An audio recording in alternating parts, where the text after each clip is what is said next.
Sto lavorando per portarti 2 regalini. Questo aveva scritto all'ex fidanzata Paolo Nogara, il 55enne che lo scorso 21 ottobre ha poi fatto esplodere un ordigno artigianale in viale San Marco a Marcon per vendicarsi di lei.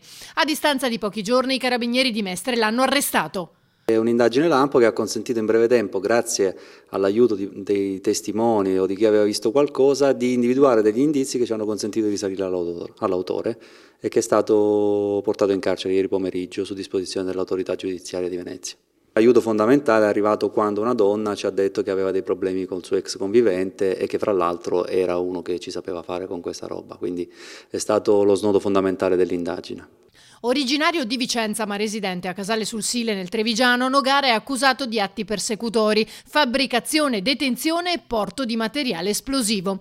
A suo carico precedenti specifici in materia, vista la sua grande passione nella realizzazione di ordigni. Era stato condannato solo pochi mesi fa per fatti risalenti al 2011. In quell'occasione aveva fabbricato 2 Molotov come forma di minaccia nei confronti di un conoscente residente a Mogliano Veneto che gli doveva qualche centinaia di euro. Una l'aveva messa nel garage del debitore, l'altra, pochi giorni dopo, nel cortile. Nel caso di Marconi invece ha utilizzato una bomboletta da sub, altra sua grande passione. L'elemento che è emerso subito sul posto dai primi accertamenti era appunto l'esplosione di un qualcosa che poteva essere una bombola di riserva di quelle usate da sub.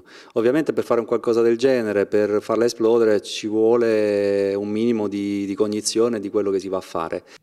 E che Nogara possedeva, visti i risultati. Lo scoppio infatti ha fatto sbalzare pezzi dell'ordigno a una decina di metri di distanza.